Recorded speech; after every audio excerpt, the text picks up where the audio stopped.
Il n'y a qu'une liste qui vous respecte et qui annonce suffisamment à l'avance son programme, avec des mesures concrètes, cohérentes, réalistes et ambitieuses. Une liste qui s'intéresse au destin de chacun et prend en compte l'avenir de toute notre communauté et de notre pays. Une liste qui refuse de se mettre au service de certains lobbies, qui fuit la logique rétrograde et s'oppose aux méthodes technocratiques. Une liste capable de discuter calmement, mais sans fléchir avec le gouvernement. Une liste d'expérience et de renouveau, une liste qui vous représente vraiment. Cette liste, c'est évidemment la liste entière de l'Union pour Monaco. Alors, dans cette même salle, il y a quelques mois, j'évoquais le témoignage de cette mamie monégasque qui me disait, une larme au coin de l'œil, comme elle se sentait soulagée que ses petits-enfants aient enfin trouvé un logement grâce à la nouvelle politique du logement. J'ai cité tout à l'heure Jean-Michel Cuqui. Je voudrais rendre hommage aussi à Daniel Raymond, qui est ici au premier rang, qui a fait un travail remarquable pendant 5 ans pour loger tous les Monégasques, pour que le droit au logement des Monégasques ne soit plus une promesse électorale comme vous l'aviez entendu pendant 40 ans, mais se transforme en un vrai droit concret pour tous les Monégasques. Je voudrais aussi ne pas oublier notre Benjamin, Thomas Giacardi, qui a fait un travail remarquable, qui a œuvré pour notamment la modernisation de nombreuses lois et la création de la SARL. Ce que je veux vous dire, c'est que ces 3 amis conseillers nationaux qui ont décidé de ne pas se représenter sont à nos côtés. Ils seront là, ils seront toujours là avec nous pour servir Monaco. Merci Thomas, merci Daniel, merci Jean-Michel.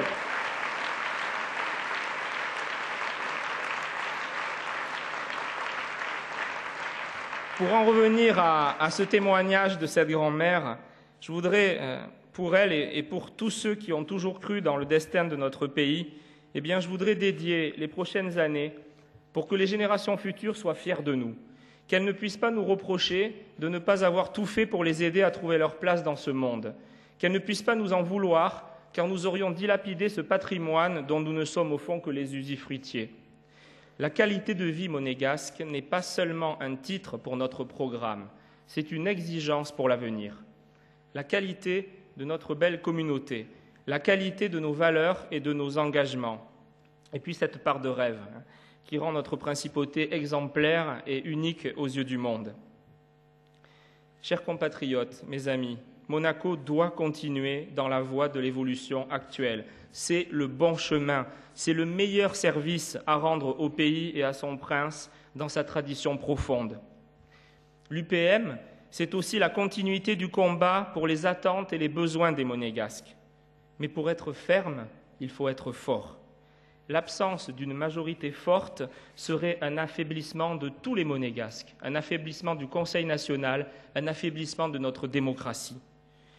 Notre victoire, grâce au vote de la liste entière de l'UPM, serait la poursuite du vrai changement, un changement sans risque, sans retour en arrière, ni aventure. Nous défendons mieux que quiconque l'esprit des institutions.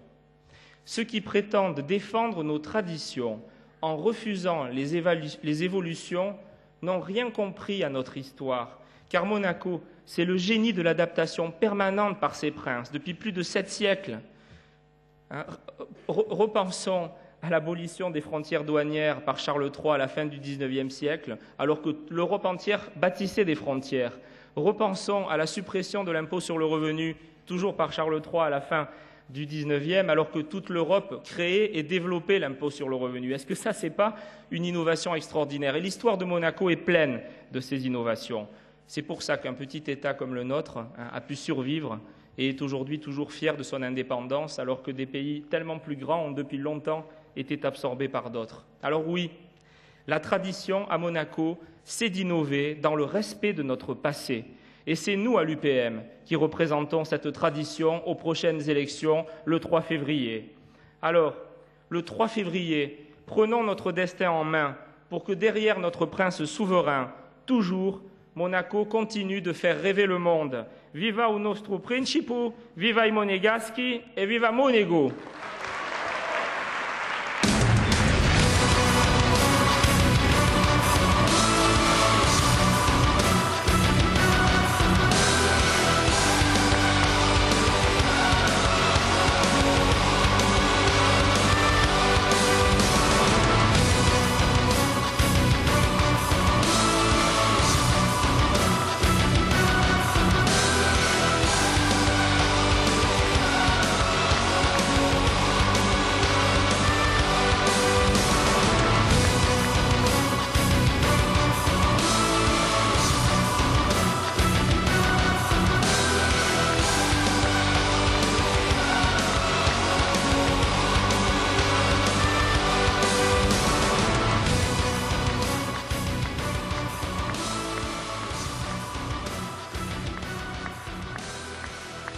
Vous savez qu'il y a une tradition qui nous est très chère, c'est de terminer nos grandes réunions en chantant tous ensemble notre hymne national. Alors évidemment, fidèle à cette tradition, c'est parti, nous allons le chanter.